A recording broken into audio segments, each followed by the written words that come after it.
Hello વિદ્યાર્થી મિત્રો, કેમ છો બધા? મજામાં? આપણે આના આગળના વિડીયોમાં જે પહેલીવાળું ચેપ્ટર હતું 7 બૂझो તો જાને, જેમાં આપણે ઘણી બધી પહેલી અને એના જવાબ જોયા હતા. આજે આપણે જોવાનું છે ચેપ્ટર નંબર 8 राजा का हिस्सा. बराबर, तो ચાલો આપણે જોઈએ. तो इस कहानी में एक प्रजावत्सल राजा का वर्णन है. राजा प्रजा की कठिनाइयों में हमेशा उसकी मदद के लिए तत्पर रहते हैं. तो કે આ જે વાર્તા છે, આ એક વાર્તા છે, એમાં એક પ્રજાવત્સલ એટલે કે પ્રજામાં ઘણું વત્સલ ધરાવતા રાજાની વાત છે. અને એ રાજા છે એ પોતાની પ્રજાની બધી મુશ્કેલીઓમાં એની સાથે મદદ કરવા માટે તત્પર હોય છે. तो ચાલો राजा भोज बड़े प्रजावत्सल थे. वे स्वयं राज्य में घूम घूम कर प्रजा की कठिनाइयों को देखा करते थे और उन्हें यथासंभव दूर किया करते थे. એટલે કે અહીંયા જે રાજાની વાત છે એ છે રાજા ભોજ. રાજા ભોજ છે એ પ્રજામાં ખૂબ જ પ્રેમ ધરાવતા રાજા હતા પ્રજા પ્રત્યે. એ પોતે આખા રાજ્યમાં જઈ અને પ્રજાને જે કઠિનાઈ એટલે કે મુશ્કેલી હોય એ જોઈ અને એને પછી પોતાની શક્તિ मुजब એને दूर करता था. एक दिन राजा अपनी रानी के साथ रथ पर सवार होकर राज्य का भ्रमण कर रहे थे.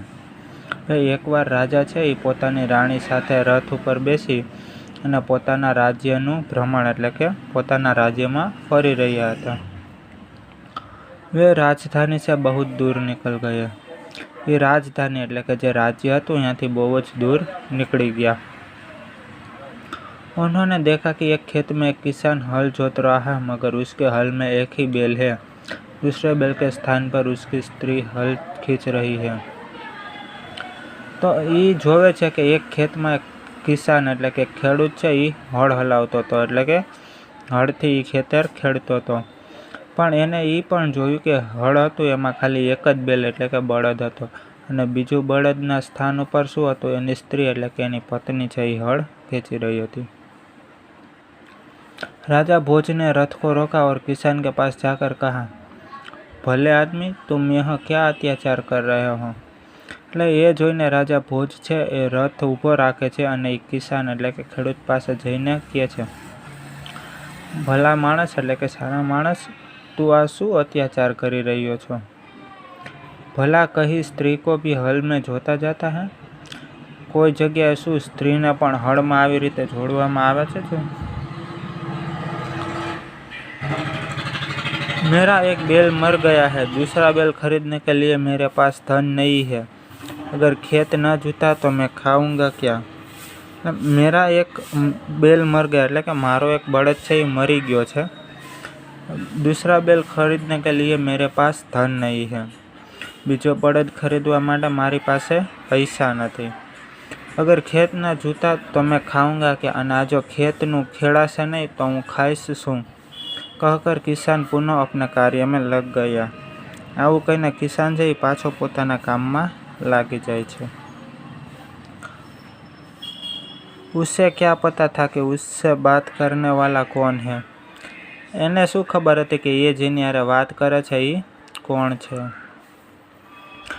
राजा ने कहा, अरे भाई सुनो तो. राजाએ કીધું, અરે ભાઈ જરાક સાંભળ તો. जो कहना है मेरे साथ चलते चलते कहो, मेरा क्या क्यों रोकते हो. किसान ने कहा. રાજા જ્યારે એને કહે છે કે ભાઈ મારી વાત તો સાંભળ, તો કિસાન કહે છે કે જે કાંઈ પણ કેવું છે મારી હારે હાલતા હાલતા કયો, મારું કામ શું કામ રોકો છો. राजा भोज उसके साथ साथ चलने लगे. अपने काम के प्रति किसान की लगन देखकर राजा भोज बहुत प्रभावित हुए. હવે રાજા ભોજ છે એ કિસાન આવું કે એટલે એની સાથે સાથે ચાલવા લાગે છે અને પોતાના કામ પ્રત્યે આટલો બધો લગાવ જોઈ અને રાજા ભોજ એ ખેડૂત પ્રત્યે પ્રભાવિત થયા, એટલે કે એનાથી પ્રસન્ન ખુશ થયા. वह बोले, भले आदमी, इस प्रकार तो तुम्हारी पत्नी थक जाएगी और थकावट की वजह से कोई दूसरा कार्य भी नहीं कर सकेगी. પછી રાજા કહે છે કે એ ભલા માણસ, આ પ્રકારે તો તારી પત્ની છે એ થાકી જશે અને પછી થકાવટના લીધે થાકી ગઈ છે તો બીજું કંઈ કામ પણ એ નહીં કરી શકે. કિસાન બોલા, તો फिर तुम ही बताओ मैं क्या करूं.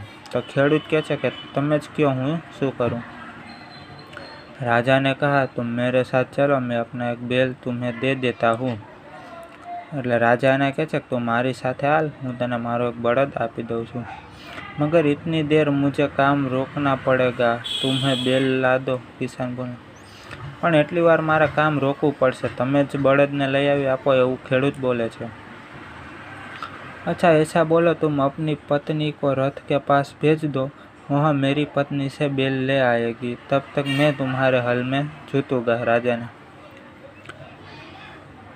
तो सारू एक काम कर, तू तारी पत्नी ने रथ पास से मोकली दे, यहाँ मारी पत्नी है ये बળદ लई आवशे, त्यार सुधी तारो रथ तारो हळ छे हूँ हलावुं छुं, एवुं राजाए कीधुं।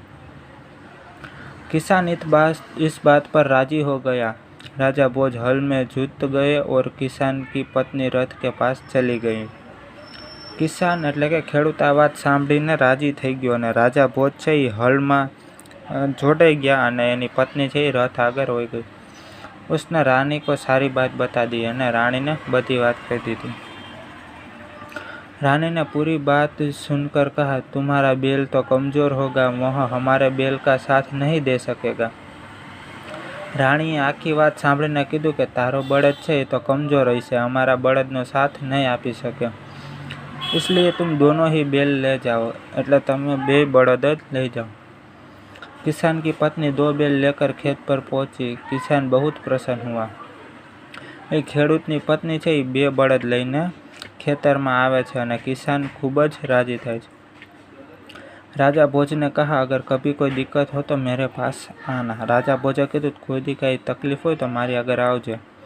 कहकर राजा भोज ने उसे अपना परिचय दिया तो किसान बहुत शर्मिंदा हुआ। एवं कहीने राजा भोजे एनो परिचय आप्यो तो खेडूत छे खूब ज शर्मिंदा थयो। उसने राजा से बार बार क्षमा मांगी। राजा प्रसन्न होकर वापस चल दिया अने राजा आगरथी छे ने वारे घड़ीए माफी मांगी अने राजा छे ई प्रसन्न थईने पाछा वया गया। उस बार उस किसान के खेत में बहुत अच्छी फसल हुई। ये वक्ते एक खेतूना खेतर में बहुत सारी फसल थई थी। उसके आश्चर्य का ठिकाना न रहा जब उसने देखा कि खेत के जितने हिस्से में राजा भोज ने जोता था उसमें मोती उगे थे। एने आश्चर्यनो कांई ठेकाणुं न रह्युं ज्यारे एणे जोयुं के राजा भोजे ज्यां ज्यां खेतरमां हळ हलाव्युं हतुं त्यां छे ए हीरा उग्या, टूंकमां त्यां छे ए मोती उग्या। बाकी के हिस्से में उम्दा किस्म के गेहूं उगे अने बाकीना भागमां छे ए गेहूं एटले के घऊं उग्या। किसान ने सारे मोती इकट्ठे किए और राजा भोज के पास जा पहुंचा। ए खेडूत छे ए बधाय मोती भेगा करे छे अने राजा पासे जाए छे। उसने सारे मोती राजा भोज के चरणों में रख दिए और राजा को सारा किस्सा कह सुनाया। अने ए बधाय मोती छे राजा भोजना चरणों में राखी दीधा अने आ किस्सो छे ए राजाने संभळायो। राजा ने कहा यह मोती तुम्हारे खेत में उगे हैं, इन पर तुम्हारा हक है, इन्हें तुम्हें अपने अधिकार में रखो। એટલે રાજા કહે છે કે આ મોતી છે એ તારા ખેતરમાં ઉગ્યા છે, બરાબર, અને આની ઉપર તારો હક છે, એટલે આને તું તારી પાસે अधिकारમાં રાખ। नहीं महाराज, यहाँ आपके परिश्रम का प्रताप है, इसलिए मैं इन्हें नहीं ले जाऊँगा। ना महाराज, आ તમારા પરિશ્રમનો પ્રતાપ છે એટલે આને હું નહીં લઈ જાઉં। मेरी प्रार्थना है कि आप इन्हें राजकोष में जमा कर ले और गरीबों की भलाई के लिए काम ले। किसान ये भी प्रार्थना करे छे कि तमे आने राजकोष में जमा करी ल्यो अने गरीबोनी भलाई में काम में लई आवो, एवी प्रार्थना करी। किसान की बात सुनकर राजा बहुत प्रसन्न हुए और उन्होंने मोती स्वीकार किया। किसान की बात सांभळीने राजा खूब ज प्रसन्न थाय छे अने ए मोती स्वीकार करी ल्ये छे। तो आ हतो आपणो चेप्टर नंबर 8 क्यों राजा का किस्सा, जेमां आपणने शुं शीखवा मळ्युं के मेहनत अने परिश्रमनुं फळ मळे ज छे अने आपणे आपणा हकनुं ज लेवुं जोईए। तो अहींया आपणुं चेप्टर नंबर 8 कम्प्लीट थाय छे। आवजो मित्रों।